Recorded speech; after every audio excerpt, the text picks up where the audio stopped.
everyone. Firstly, I want you to watch a short video about genetic memory.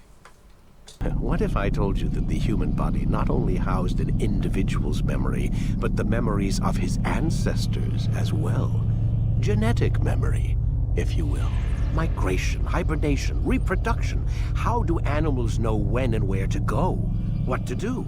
This is actually a very broad topic, but today we will talk about the effects that remnants inherited from our human ancestors may have had on women's mate selection. Traumas passed down from distant ancestors.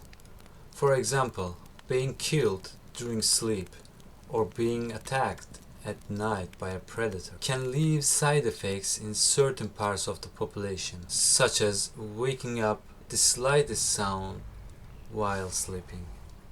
The further back we go in time, the more widely these ancestral traumas can be observed across larger portions of the population. Today, however, we will go further back and look at the early periods when women first began choosing their partners. Since the earliest times of the human species, reproduction and building a family have been among the strongest desires and motivations.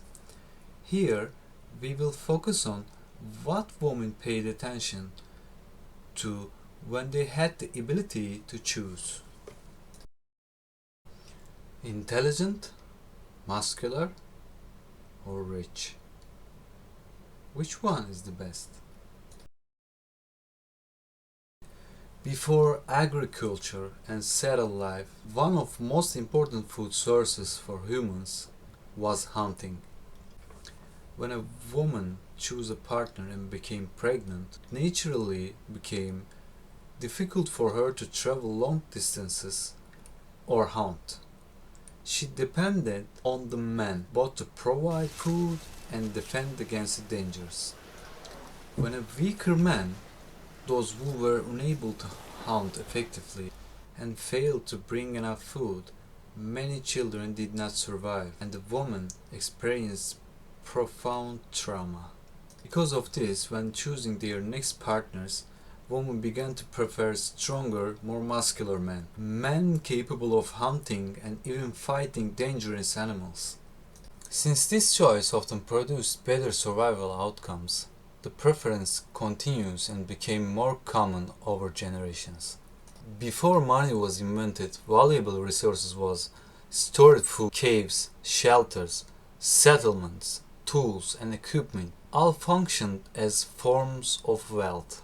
When a woman chose a partner who possessed these resources, she could remain safely protected in a cave or settlement during pregnancy. If hunting failed or food became scarce, she could rely on stored supplies. Tools and equipment also greatly increased their chance of survival. Most importantly, it means she could raise and protect her child in a safer environment. If she had previously lost children, the trauma of that experience could strongly influence her future choices. Choosing a wealthy partner was not about greed or being gold digger. Rather, it was about ensuring the survival of her child and the continuation of her lineage. That time, intelligence meant things like knowing the forest well, setting traps to hunt animals, knowing which mushrooms were poisonous, which fruit safe to eat, using practical thinking to solve problems in dangerous situations. Knowledge was a powerful factor for survival. This knowledge could save the life of a woman, and sometimes her child. If the father passes this knowledge to the child as well, the child will grow up better prepared for a survival and will have a stronger chance at a stable future. A woman did not choose an intelligent man simply because he made her laugh. She chose him because being with him increased the chances that both she and her child will survive. In primitive communities, being the partner of the leader meant access to best food and safest shelter and the stronger protection offered by the tribe. Today, this ancient leadership code often appears in modern forms such as career success, confidence, and social influence. A father who ran away in the face of a danger could lead to the destruction of the entire family. The reason many women today still prefer men who are brave and willing to confront challenges may stem from an inherited genetic sense that such a man will be capable of protecting his family during difficult times. Thank you for watching, guys. Sorry for my some pronunciations. At least we have subtitles. See you in the next video. I will be better, I promise.